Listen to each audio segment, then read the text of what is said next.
Vemos, Chiche, y ahora arrancamos, Gracias, Chiche. Martín. Ahora sí, arrancamos la tarde de Crónica. 14:16 en la República Argentina. Estamos en vivo, por supuesto, señoras y señores. 14:17 ahora.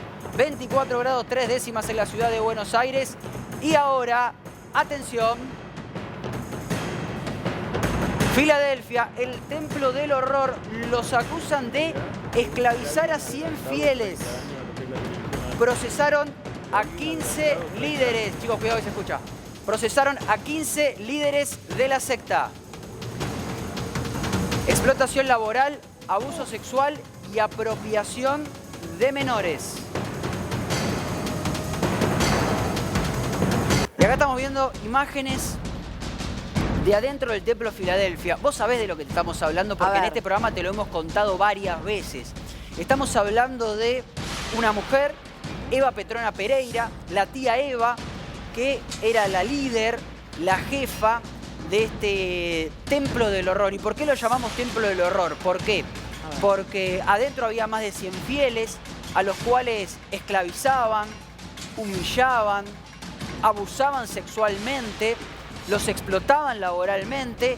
Al lado de este templo había unos hornos, había como una especie de fábrica de pan, una panificadora, como reza nuestro graf.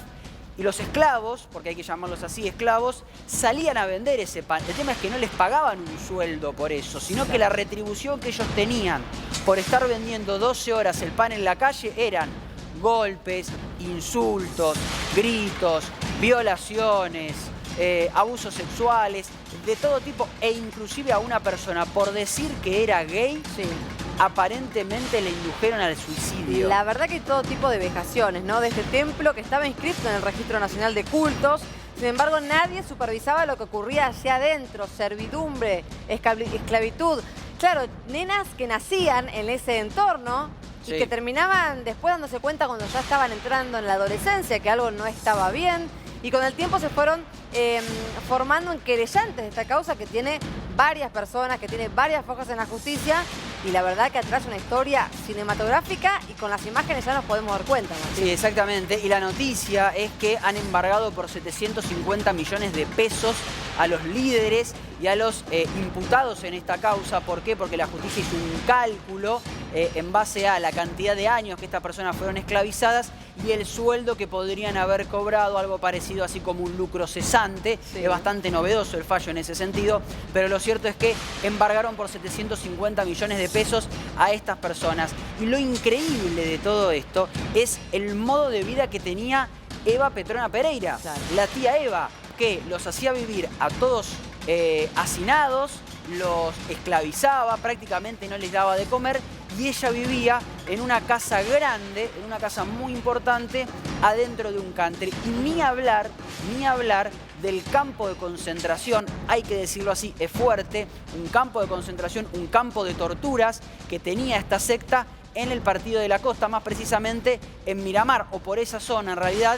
Tenían un lugar, un campo donde aquel que se portaba mal, es decir, aquel que por ahí llegaba un poquito más tarde, o aquel que osaba a ponerse en pareja con alguna de las otras personas del templo, las metían adentro de una camioneta, las llevaban a este campo de torturas y ahí directamente les hacían todas las vejaciones posibles a modo de castigo. Claro, porque dentro de esta logia se armaban hasta los matrimonios, ¿no? Claro. A las personas más jóvenes les adjudicaban, por así decir, les imponían la pareja con la que tenían que casarse. Algunas aceptaban y otras mujeres no, pero claro, muchas de ellas pasaron la infancia hasta que entraron en la adolescencia, insisto en esto, y se empezaron a dar cuenta que estaban cooptadas por esta secta. Entraron porque sus padres, vulnerables muchas veces en cuanto a las posibilidades económicas, vulnerables porque estaban en la calle, porque acudían a la fe, como muchísimas personas, pero claro, de otro lado no había gente de fe, había estafadores, había gente que está denunciada hasta por apropiación de menores de edad. La verdad que esto que está ocurriendo ahora, Martín, pareciera poner un poco de justicia a todo lo que es esta historia. Exactamente, y estamos hablando de también abusos sexuales. ¿Por qué? Porque esta mujer lo que hacía, esta mujer, la tía Eva, los ponía en ronda en las misas que hacían, o en las celebraciones religiosas que ellos hacían, acá, en este lugar que nosotros te estamos mostrando en la mitad de la pantalla, los ponía en ronda a los hombres, los masturbaba y los hacía eyacular. Y decía ella que eso era una ofrenda para Dios. En realidad lo que estaba haciendo era un abuso sexual, una violación, y ni hablar de lo que le hacían a los menores de edad, que los desescolarizaban, es decir, no les permitían ir a la escuela. ¿Por qué? Porque los tenían horas y horas vendiendo el pan en la calle, y de eso, todo eso que ellos ganaban, los empleados, que eran a veces menores, a veces mayores de edad, no se quedaban absolutamente con nada. La recompensa era vivir en unas casas que ellos tenían, en unos departamentos absolutamente hacinados. ¿Y por qué estas personas no se escapaban? ¿Por qué no se iban? Porque el control psicológico que tenía la tía Eva sobre estas personas era total, era absoluto. Mirá, escuchá este audio.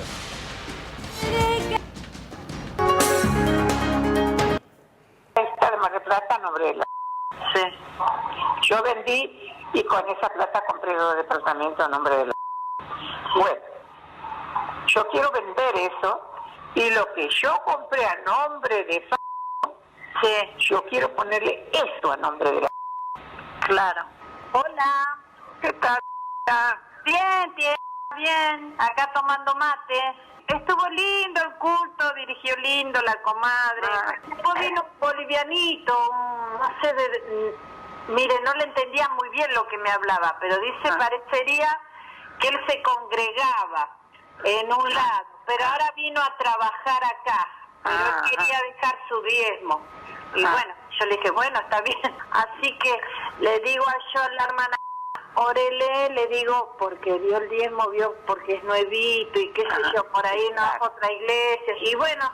Este templo, este culto en realidad que tenía, este templo que estamos viendo, está en actividad aquí en el país de la década del 70, hace años, pero recién en el 2018 empezaron a aparecer algunas denuncias, sobre todo, insisto en esto, de jóvenes adolescentes que se daban cuenta que sus padres estaban siendo captados por esta gente, que no había una cuestión de fe, había una cuestión de explotación.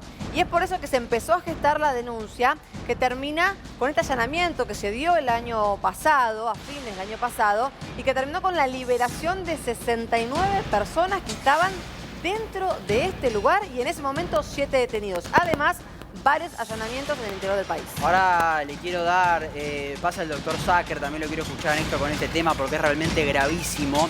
Y porque yo hablaba de el lavaje de cabeza que le hacía esta mujer a las distintas personas, a los distintos esclavos que ella tenía, porque ahora le vamos a mostrar fotos que son realmente increíbles, realmente impresionantes. El Templo Filadelfia no estaba solamente aquí en la provincia de Buenos Aires, sino que tenía ramificaciones en distintos puntos de la provincia de Buenos Aires, en el interior y también en otros puntos del país. Bueno, en Bahía Blanca puntualmente, la policía fue a hacer un allanamiento y encontró a un hombre desnutrido, desnudo, que estaba durmiendo en el piso y abrazado a una Biblia.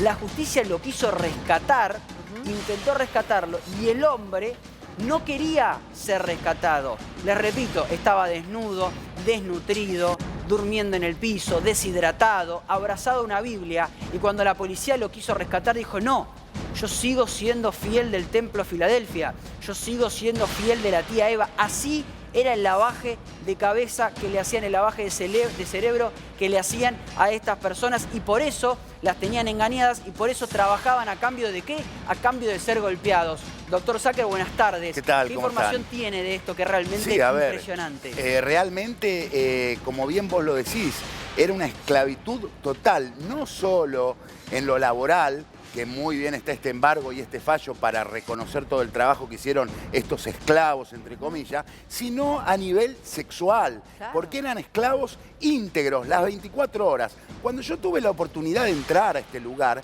realmente se podía ver cómo estaba dispuesto todo el inmueble para tener la parte de esclavitud bien divisada, y los metían, los obligaban a pernoctar en lugares que eran dignos de los esclavos romanos, porque realmente yo cuando vi todo eso no lo podía creer, y ahí es donde empecé a investigar y empecé a ver que tenía grandes conexiones con otras sectas de Paraguay, de Brasil y una en Chile. Entonces, que hayan trabajado con tanta impunidad por tantos años, hasta el 2018, que como bien dice Martín, Sí. hicieron los jóvenes, la sangre nueva, Claro. hicieron la denuncia, Por es donde eso, la Esta justicia que estamos viendo, empieza a ver. perdón Omar, esta que estamos viendo en pantalla es la tía Eva. Tía Eva, Esta tía mujer es la siniestra tía Eva. Eva. Sí. Esta es otra de las cómplices que fue detenida, obviamente. Esa que estaba ahí recién era la tía Esta. Eva, ahí la estamos Estaba mostrando.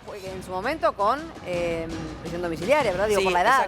exactamente. Bien. Y ahora, en otra de las imágenes, ahora cuando vayamos corriendo las imágenes, van a ver, A ver. un texto escrito a mano que estaba dentro de la Biblia que todos los esclavos tenían en su mesita de luz, mesita de luz, para Sí. llamarlo de alguna manera, al lado del colchón que les habían tirado Eran en el colchones piso. tirados, Exactamente, tal cual. al lado Eso. del colchón que tenían tirados en el piso, tenían una Biblia, porque eso era fundamental tener la Biblia. Y adentro de la Biblia había un papelito que ahora lo van a ver, porque el texto es revelador y muestra cómo los tenían cooptados a estas personas y cómo permanentemente con el temor Claro. intentaban que Mirá. se quede. Mira, fíjate, A ver. acá lo tenemos. Esto apareció adentro de una de las Biblias y dice: una forma de mostrar temor a Dios es obedeciendo.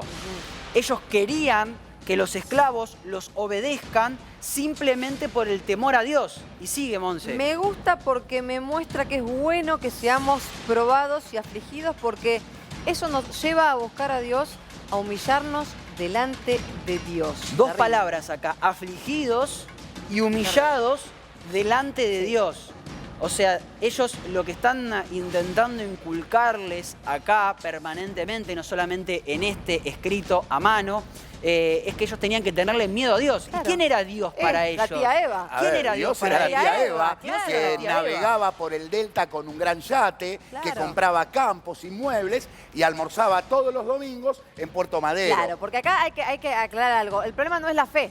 El problema son estos inescrupulosos, estos Claro. delincuentes, estos mafiosos que se esconden detrás de la No fe. tiene nada que ver con la fe, por la eso tía Eva. Pero la gente que la agarra por ahí en un mal momento, la agarra en un mal momento económico, sentimental, y se aprovechan de esa gente. Claro, empezó a lucrar con la religión. Es una estafadora que empezó a lucrar con la debilidad y, Exacto. como bien vos decís, los malos momentos del otro, y mezclaba un poco de religión. Entonces, a una mente que realmente está depresiva, perdida, Claro. o pasando un Mal peor momento. momento, la ven a la tía Eva, que aparece tal el Papa Francisco, y dice: Claro.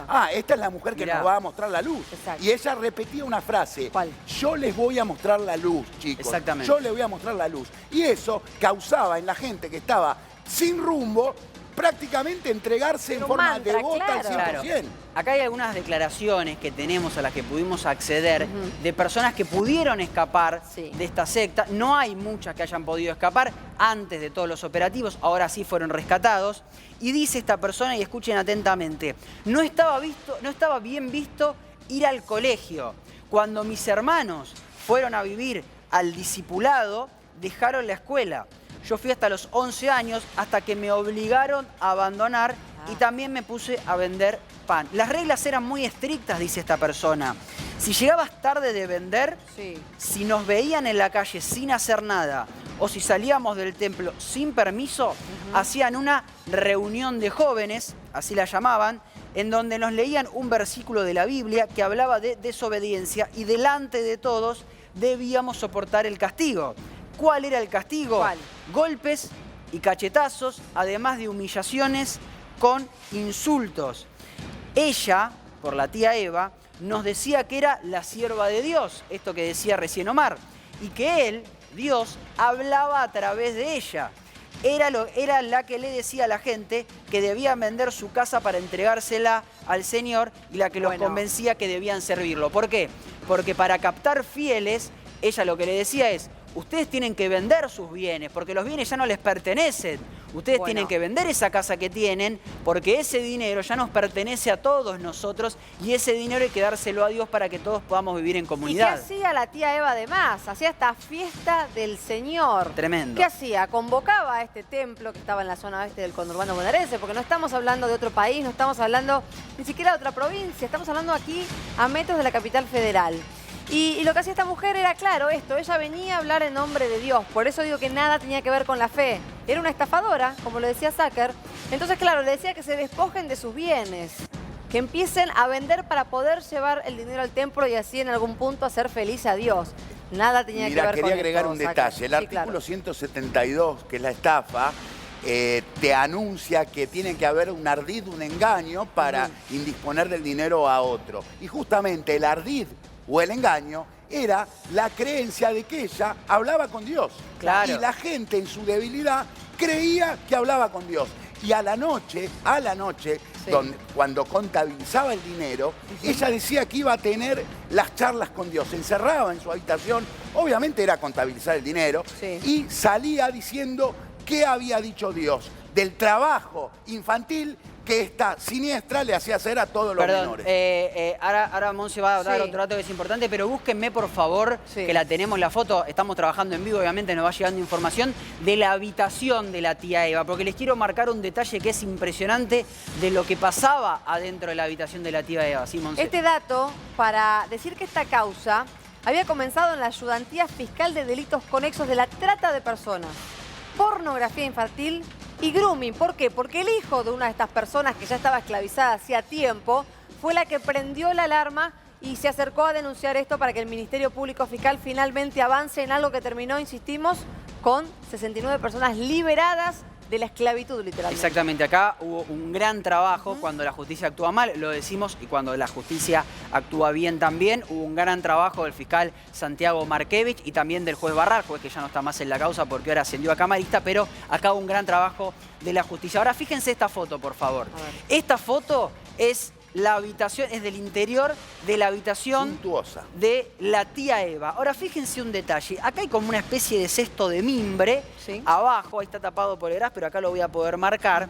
Es una especie de cesto de mimbre que arriba tiene como una manta color violeta, están los controles de la televisión satelital también. Bueno, en este cesto de mimbre es donde los fieles entre comillas, en realidad, donde los esclavos se tenían que arrodillar para rezarle a la tía Eva que estaba acostada sobre esta cama. Y acá fíjense que hay un colchón en el Sí, piso, acá. porque ahí también es donde cada tanto dormía alguno de los fieles. Pero acá se acostaba la tía Eva y acá en este cesto de mimbre es donde se tenían que arrodillar los fieles, los esclavos, para, mira, acá tenemos otra foto, Sí, de frente. para rezarle a la tía Eva. Acá es la misma foto, pero de frente. Fíjense lo que es la habitación, de un gusto espantoso, pero Sí, bueno, bueno, suntuoso, más allá ¿no? de Igual eso, así, sí, exagerado, pero de un gusto muy extravagante. dudoso, al menos. Pero lo importante es esto, es el tema de del cesto de mimbre donde se tenían que arrodillar para rezarle entre comillas, a la tía Eva. Néstor.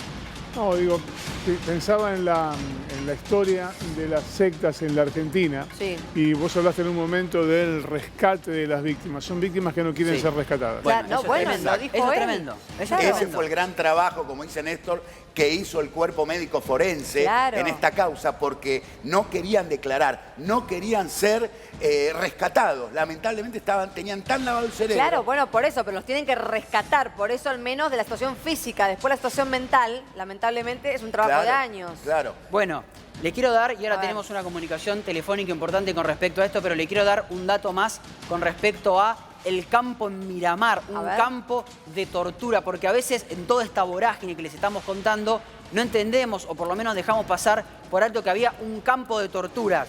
Dice uno de los testigos, ellos, por dos chicos que desobedecieron, en el templo se habían puesto de novios, cosa que en el templo y para esta mujer que están viendo ustedes en la pantalla, la tía Eva, era un pecado. Se escaparon a tomar un helado y cuando volvieron, una de las líderes los golpeó con los puños hasta lastimarlos. Todo eso pasó delante de muchas personas, dice este testigo. Nadie hizo nada. Luego de eso los enviaron a un campo llamado El Descanso. El Descanso es este campo en Miramar donde los torturaban a aquellos que desobedecían. Miren la ironía, ¿no? Que lo llamaban El Descanso a ese campo en Miramar. Y ahora sí, Monse, tenemos una comunicación importante con respecto a esto. Estamos con una de las abogadas querellantes en este caso, justamente Mariana Barbita. Buenas tardes, gracias por este contacto. Bueno, contanos algunos detalles a los cuales seguramente vos has accedido en esta causa que debe tener muchísimas fojas y muchísimas historias. Hola, buenas tardes. Bueno, gracias por llamarme. Sí, les cuento, efectivamente yo acompaño a Julieta Coria como apoderada. Somos querellantes, ella y su familia, digamos. Ustedes saben que es una causa que tramiten al Juzgado General de Morón y hemos recibido hace unos días esta resolución de la que ustedes están también hablando, que tiene que ver con el procesamiento y la ampliación de algunos procesamientos que se dieron en la causa ahora el 11 de febrero del 2021. Y la verdad que es interesante abordar todo lo que tiene que ver, bueno, con este templo del horror, ¿no? Si bien es un templo llamado Filadelfia, la verdad es que es un templo del horror. Y mis clientas, y digamos, y a quienes yo estoy acompañando, tuvieron la valentía, especialmente Julieta, de denunciar allá por diciembre del 2018, frente a una comisaría de Lomas, mejor dicho, de San Justo, de La Matanza, que no entendían bien de que se trataba el delito de trata de personas, y después de muchas insistencias lograron que la citaran y arrancó, digamos, este proceso que empieza en provincia de Buenos Aires y termina, digamos, por una cuestión de incompetencia hacia la justicia federal, porque el delito de trata es un delito que requiere, digamos, de la justicia federal.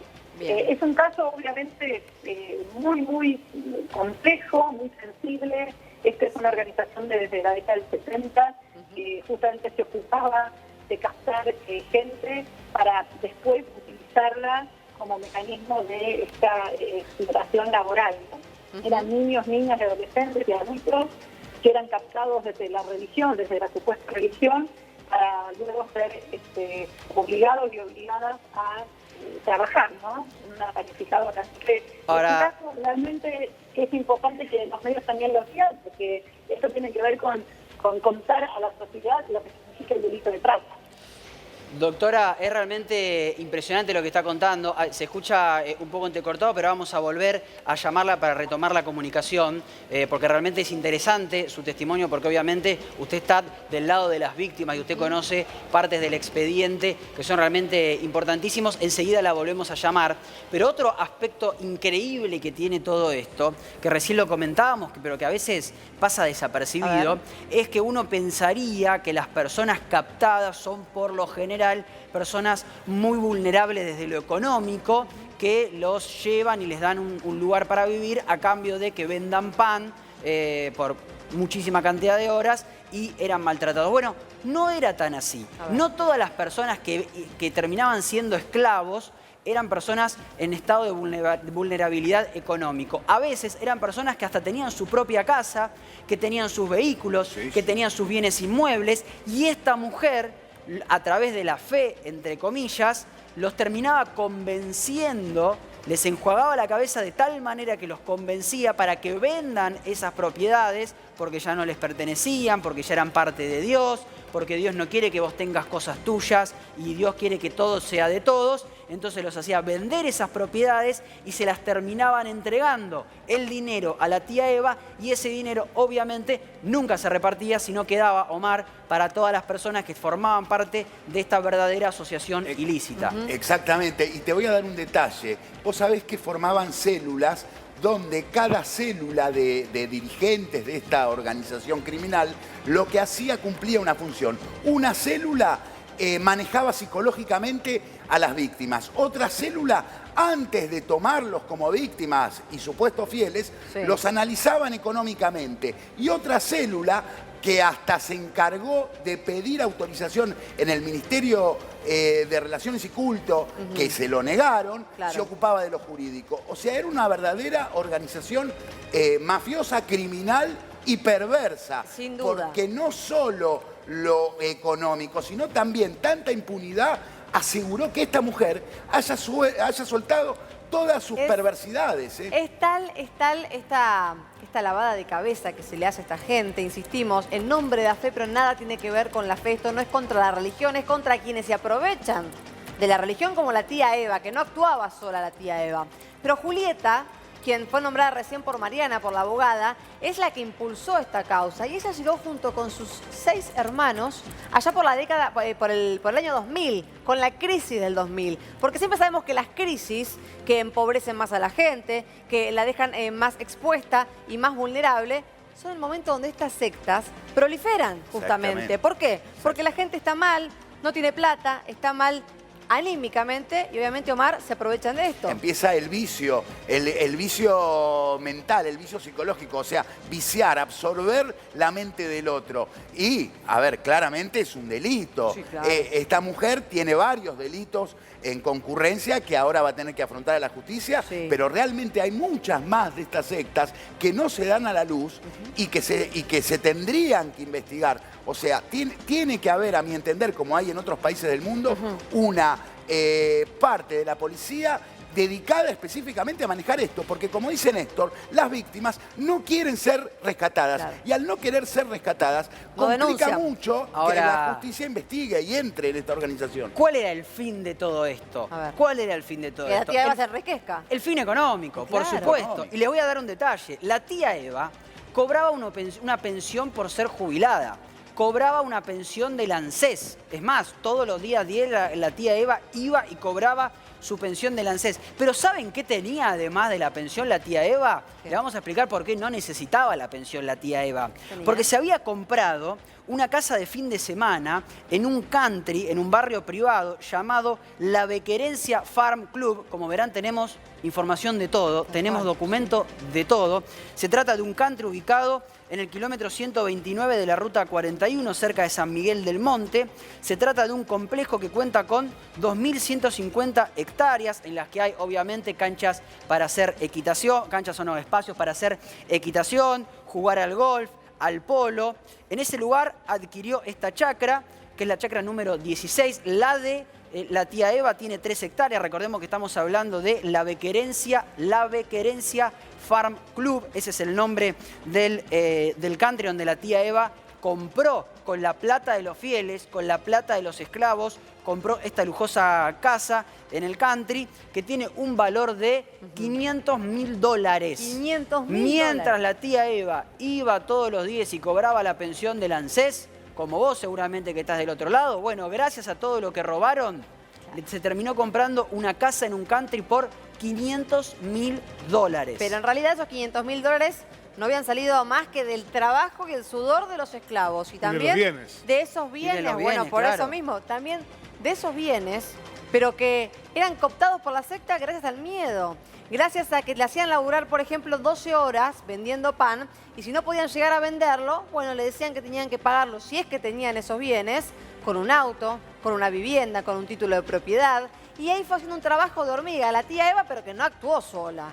Porque la tía Eva era la cara visible, con esa cara de buena abuelita que quería ayudarte, pero en realidad era una estafadora. Exactamente, Y de lo peor. exactamente. Ahora, hay una pregunta que me sobrevuela. Mientras tanto, le voy a pedir a la producción que busque una foto que nos llegó recién, que es de una camioneta que se encontró adentro del Templo de Filadelfia. Quiero ver esa camioneta en particular y la quiero compartir con ustedes porque le vamos a explicar qué utilización le daban a esa camioneta que ya fue secuestrada. Mientras tanto, Omar, te pregunto, ¿cómo puede ser que esto esté sucediendo o haya sucedido desde la década del 70 y recién se desbarate ahora esta banda que, repetimos por si recién te sumás, estamos en vivo, son las 14:44, es sin duda el tema del día, esto que estamos contando del Templo Filadelfia, de la tía Eva, de cómo esclavizaban personas, las humillaban, los golpeaban, los abusaban sexualmente, todo para sacarle el dinero que estas personas tenían. La pregunta es, si esto funciona de la década del 70, ¿cómo puede ser que nadie lo haya visto antes, Omar? Dos factores hay. El primer factor, que es muy difícil entrar en las profundidades de esta organización, porque los mismos fieles esclavos no lo permitían, no deponían como víctimas, no se sentían víctimas. Y el otro factor es que los órganos de investigación judiciales y policiales no estaban tan preparados como en la actualidad para darse cuenta que estas mujeres o estos explotadores teológicos de la gente son estafadores y no tienen ninguna misión con Dios ni nada por el estilo de religioso, sino lo que buscan es el dinero. Entonces, como esos dos factores para que la gente entienda, corrían en paralelo ante el momento de estos hechos, y estamos hablando de 10, 20 años atrás, no se podía llegar a la verdad de esto. Pero el gran trabajo no solo de la Fiscalía, sino de la sociedad también, porque la sociedad se empezó a dar cuenta que no todo se ponía en la misma bolsa religiosa y que había estafadores y que mucha gente se atrevía a estafar con la fe de la gente. Mirá, porque... A ver. Perdóname que te interrumpe, Omar, pero mira, Terrible. esto que están viendo ahora, estas imágenes que van a ver ahora, es la Bequerencia Farm Club. Acá es donde la tía Eva, este es el country, donde la tía Eva se compró su casa de $500.000, casa de fin de semana. Estamos hablando de una mujer que cobraba una pensión, una jubilación mínima, que tenía la caradurez de ir a buscar esa pensión a pesar de que había tenido el dinero, porque se había robado el dinero, por eso el embargo es tan grande, ¿no? Por eso el embargo es de más de 700 millones de pesos. Pero bueno, estas imágenes que estamos viendo son del country, la Bequerencia Farm Club, donde esta mujer se compró una fastuosa casa con la plata que le fue robando a los fieles. Es realmente impresionante ver la historia. Sí. Y hay mucho más, ¿eh? Hay mucho más. Se lo estamos dosificando, se lo estamos contando de a poco, porque realmente nos está llegando información de todos lados. El lujo que ostentaba no solamente el templo, que este templo no es que estaba escondido, no es que ustedes dicen, bueno, hasta que la justicia investigó este lugar, ingresó a una casita que por ahí en el fondo se abría y era... No, era un templo a la calle. Mira, ahí tenés el templo por dentro, mirá. Claro, esto adentro. Este es el templo por dentro. Templo Filadelfia tenía un cartel. Sí, tenía un cartel. Esta es la parte de afuera. Perdóname, frename acá porque te voy a explicar esta parte. Esto está al lado del templo. Esta edificación que ustedes ven en rojo, que ya que fue pintada en los últimos meses antes de los allanamientos, bueno, acá es donde vivían todos los fieles, todos los esclavos vivían en condiciones de hacinamiento. Y acá abajo, donde ven que aparecen como unas especies de hojitas o algo por el estilo, las redes, exactamente. Bueno, acá es donde estaban los hornos para hacer pan. De acá es donde salían los esclavos, algunos de ellos menores de edad, chicos muy chiquitos de 12 o 13 años, que los habían sacado del colegio para llevarlos a vender. De acá salían con el pan y estaban entre 12 y 14 horas vendiendo en la calle. Y ahora van a ver en otra de las fotos la fachada del Templo Filadelfia, porque como dice Monse, el Templo Filadelfia no se ocultaba. El Templo Filadelfia estaba bien a la vista, con un cartel que decía Filadelfia. Todos los vecinos lo sabían, todo el mundo sabía que ahí funcionaba un templo en el cual pasaban cosas raras hasta que llegó la justicia. ¿Y por qué lo sacaban a los 12, 13 años como mucho del colegio? ¿Por qué? Porque, claro, a esa edad ya empiezan a poder contar lo que viven, ¿no? Digo, cuando uno, los primeros años, que aprendan a sumar, a escribir, a hablar, a relacionarse, para poder utilizarlos cuando ya a los 13, 12 le decían, bueno, hasta acá llegamos. Vamos a vender pan, 12 horas a la calle. 2021, 2020 ocurrió esto, no ocurrió hace 30, 40 años. Miren, esta es la fachada. Esto es lo que decía Monse recién. Fíjate, estas son las imágenes del allanamiento. Templo Filadelfia. Templo Filadelfia, o sea, estaba claramente a la vista, lo veía todo el mundo, por eso a mí me llamaba tanto la atención que esta organización funcione de la década del 70. Por ahí al principio no hacía las mismas cosas que terminaron haciendo al final, eso es verdad. Pero llama muchísimo la atención. Ahora sí quiero ver la foto. Búsquela tranquilo, estamos trabajando en vivo, obviamente. Pedimos disculpas por las desprolijidades, pero nos va llegando la información. La foto de la camioneta. Ahí está la foto de la camioneta. ¿Por qué esta camioneta es importante y por qué la justicia la secuestró?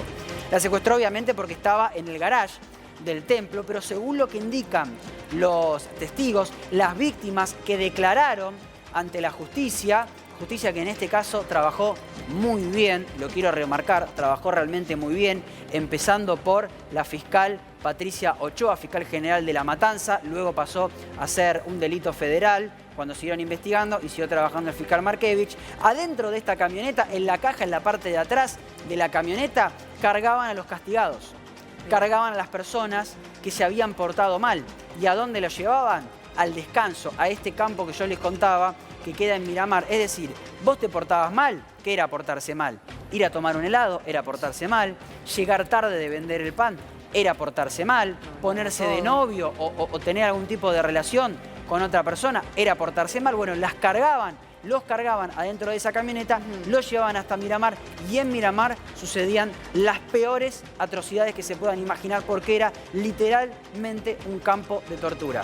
No vender todo el pan, también lógicamente era motivo de tortura. Y vos decías recién, Martín, seguramente cuando comenzó esto no era así o por ahí empezó como un trabajo de hormiga. A ver, los templos evangélicos no son negativos. Los templos de profesar esa religión no es por malo. supuesto. Lo que es malo, lógicamente, es aprovecharse de la gente que concurre ahí y esta mujer que la confianza de esta gente la destrozaba. Acá no estamos estigmatizando Tal ni nada cual. por el estilo. Acá lo que estamos haciendo simplemente es contar una realidad.